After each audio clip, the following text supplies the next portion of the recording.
fuudhee hordoftoota ganni YouTube nagaan isinii haa ta'u akkam jirtanii anis nagaa kooti galata waaqayyoo isinis baga nagaa taatan jecha alla jirtu jiraanis warroonni maatinaan taa'ee maataa isas garaa fi qodaa jechuudha viidiyoo yemmuu laayikiidhaan dammaachudha maarratti dubbachuun barbaade ta'anii jechuun yeroo bakka haaluma jireenya irratti gaafa wanti tokko nu mudate wanta san keessa akkamitti akka ba'uu qabnu tegistiidhaan deebisee obsaan jechuudha. Deebisee immoo lubbuu keenya irratti wanta nu miidhura lubbuu keenya kan dabarsu akkasumas immoo maatii keenya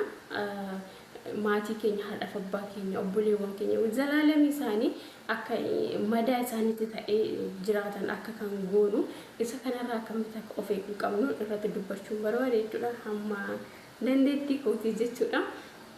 Anna inni maalidha jechuun dubbachuu barbaadu fakkeenyaaf namni tokko gaafa jireenya isaa eegalee gaa'ela isaa keessatti yoo hacuucamu kan ta'e namni walitti bu'uun ni jira jechuudha. Jiraamti yoo ati halkanii guyyaa yoo kan dabaddabaa ta'e yoo tasaqaayyaatee jiraattu taate wanta san keessaaf ati kan jiraattu ofii keettiif wanta amma fakkeenya namni tokko oduma ijoolleen isaanii gaa'eluma keessa jiru akkasi bo'oobsi taa'e maal kan jedhuun hin jira jechuudha. Garuu jireenya sansitu jiraata malee namni siif hin jiraatu jechuudha.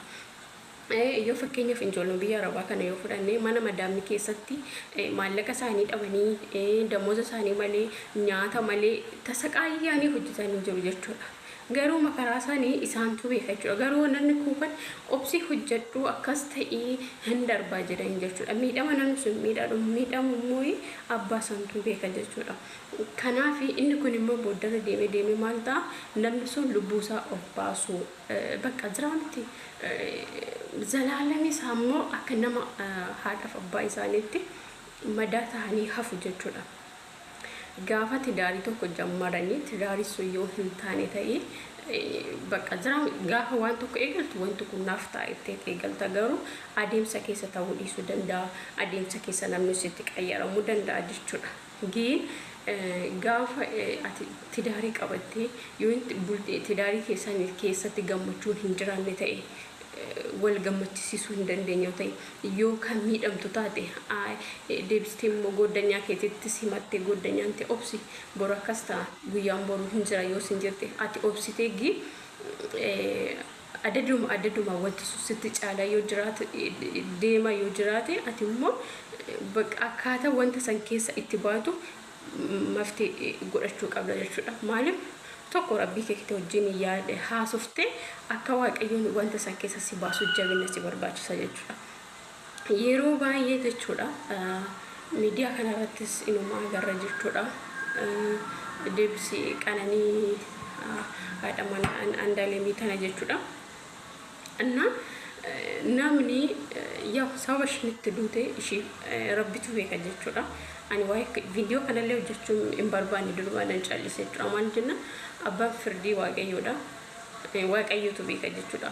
Dhiiga ishee ammallee waaqayyoon gooftaan dhiiga ishee haa jedhuufi dhugaa rabbii ginteessuudha. Gaafa jireenya tokko gammadee jireenya keenya san keessatti dasteenya hin taane yoo ta'e yeroo maraa kan miidhamnu yoo taane zimdee callisnee yookiin nama san jaalannuudhaaf nama sani obsine yoo jiraanne ta'e booddarra immoo ofii keenya ofii keenya irra dabarre maatii keenyatti yoo akka madaa ta'anitti jiraannu godha jechuudha.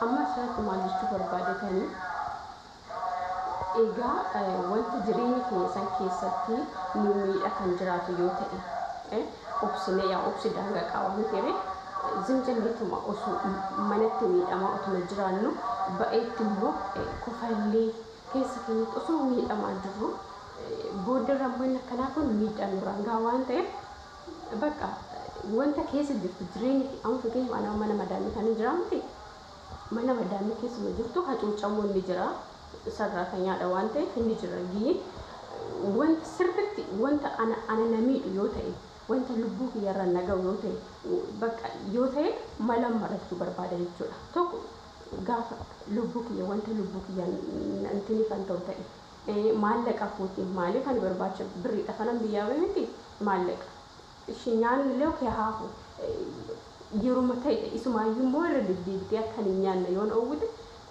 maaliif lubbuu koo dhabuun barbaadamti anna kana kanatti maaftee barbaaduu qaba jechuudha yeroo baay'ee gaafa aarree bakka suuta jennee wanta tokko furmaatatti laatu hin dandeenye jechuudha maaliif seexan illee bakka godhi wanta akkasiisan akka waan gaariitti akka wanta gaariitti nu gorsee nutti fakkeesse dafnee bakka intina furratti fudhanna jechuudha. Innaa kanaaf gaafa wanti tokko aarre jireenya nuti keessa jiraannu sun yoo nu miidhaa jiraatu ta'e somnee bicha nama zuura keenya akka gammachisiisuudhaaf ofii keenya garuu mana keessatti miidhama tasa qaayyaa jiraannu yoo ta'e dafnee furmaata laatu wanta san keessa deebisnee immoo dhugaa dubbachuudhaaf hiriyaan takka dubaraa jechuudha. Gaafati wanta akkas jettee aayee miidhameen jira odoo mana madaamii keessa jirtu madaamii koo birrii naan kennitu maallaqa naan kennitu na rukuteettu andee hojii dabiyyaa baatee obsiin jiru jechuudha malee dhugaa jettee intalli kun jedhee namsi si dhukkubsatu jiru jedhanii jireenya keessanii kan jiraatu situ beeka waan ta'eef ati ofii keetti of dhaabdee akkamitti wanta kana keessa ba'uu qaba jettee murteeffachuu qabda jechuudha. እና በተለይ ወጥታ ህሪያ ማት መክራ ሀርሜ ከፍት ጋፋት ማት ሀዳ ከፍት በቃ ሀሊ ጅሬኛ ተከስ ልትስጥ ይፋት ይወጣ ማለት ኢሳን ተኮ ነመ ዱሪት ዋንታ አኒፍ ሲጎርሱ ይጀቱ ወጋረቢ እና ደፍተው ፊቴቲ በቃ እሱ ወንድ ሱስኒ ደድራቱ ኦፕሲቴ ጅራቱ ሀርሜ ከፍት አከሰከሰኝ ማል ጉዱኔ እስቲ ወንታ ካና አከማን ጎዳኒ ዴብሲሞ አከንተን ከሰባሜ hojjetteeni maaliif nama guddaa waan ta'eef ni akkana godhi akka kanaan akkana hin ta'a sin jettee si gargaarti jechuudha maaliif kan akka haadha hin jiru waan ta'eef jechuudha. Innaan maal jechuu barbaade tananii osoma jireenya keenya keessatti wanti tokko miidhaa jiraatu jireenya biyya lafaa algaa ba'algaa miti jechuudha. Innaa bu'aa baay'ee qaba jechuudha. Garuu ati immoo bu'aa baay'ee sun yoo wanta si miidhu yoo ta'e nama gammachiisuudhaaf bicha uffata gaarii uffattee kofaltee garuu yoo bakka jiraamti yoo karaa manaa deemtu immoo tasa qaayyaatu yoo taate bakka jiraamti andee akkamitti hagoomte akkatti jiraadha haadha kootiif abbaa kooti an jiraachuun qabaa miti jettee deebiftamu andee koo nama jaalatu bicha yeroo mara tasa qaayyaatee jiraachuun hin qabdu maaliif እንደውም nama sani jiraattee jechuudha. Fataa jettee jiraatte yoo jiraatte wayya jechuudha. Dhugaa dubbachuudha maaliif jenna ati har'a aartee yoo namni aarii nama saniif jettee yoo waan tokko ofirratti fudhatu yaadtaate kuni dogongora jechuudha. Simiidha malee nama sana hin miidhu jechuudha. Annaayi ijoolleen baay'een gaafa birriin isaan irraa jalaa nyaatame isaa wadhiiratiin birriin isaanii jalaa nyaatame fuuqirraa of darbu. Okay, dhugaadha kun sirriidha gin nama aarsa gin immoo ta'uu hin qabu jechuudha. Maal jenna wanta hundaayyuu nuti jiraannan ta'a jechuudha. Hundumti isaayyuu kan ta'u nuti jiraanne taanan nuti waaqayyoon fayyaa nuuf godhe taana hunduma isaayyuu hojjannee arganna. Ibsa isaa ta'u minimum wanta bakka nuti jiraanne taana wanta biyya lafaa kanarratti suma dhugaan jedha. Nuti jiraanne waaqayyoon keenya qabanne taana wanta tokko wanta dhabnu hin qabnu jechuudha. Inda'uun kan deeme san caalaa arganna jechuudha. Wanta nuuf ta'uu dide bakka namaanis yoo kan darbatamtu taate isa san caalaa argata jechuudha. Isa dhugaa waaqni jira. Innaa ijoollee baay'een birri isaanii namoonni yoo jalaa nyaatanii namaan gaafa jibbatamanii jaalallee isaaniitiin gaafa gargar bahanii kun qoricha dhugaa maal yoo online kanatti argitu ijoollee baay'een intini dhugu jechuudha. Qoricha kisii jechuudha isa dhugu kun maali jaalala immoo indee ani ohoon jiraadhe ani hoon jiraadhe guu nama kana caaluu argachuu qabaa miti. Annaa dammoo namarra immoo hunduma waaqayyoon kun nan qabaa miti waaqayyoon na wajjin jira miti. Ijjannee haadha keenya isheen wajjin jeessa gargaraatti nu baattee makaraa ishee argitee nu guddistee bakka tokko nu geesse san laaluu qabna jechuudha gaafa tokko.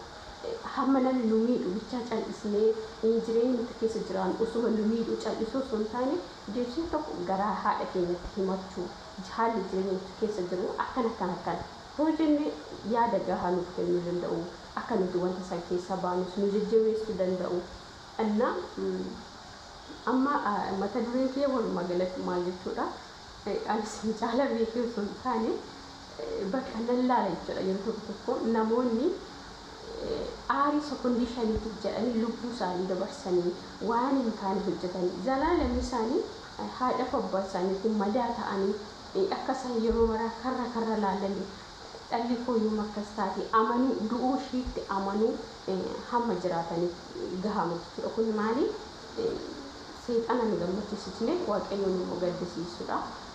Innaa waaqayyoon ammallee wanta jechuu barbaadu seenii gala jedhee mayyaada waa'uma jechuudha. Waa'uma qananii kanarratti jechuudha.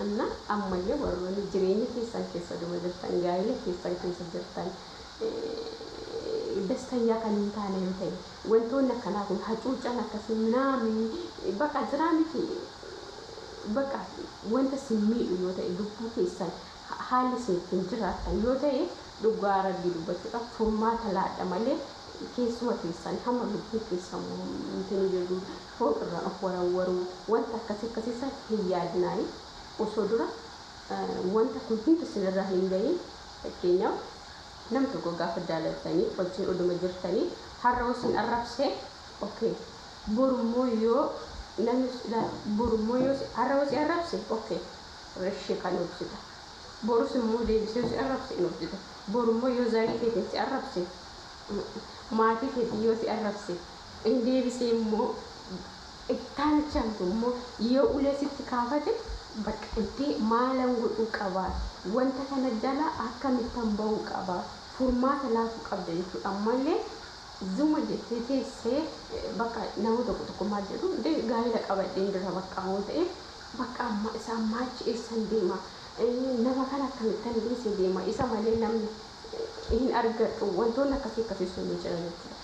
Annaa kanatti hin miidhamtaa deebistee immoo maatii keessis yeroo maraa akka isaan madaa ta'anii jiraatan goota jechuudha.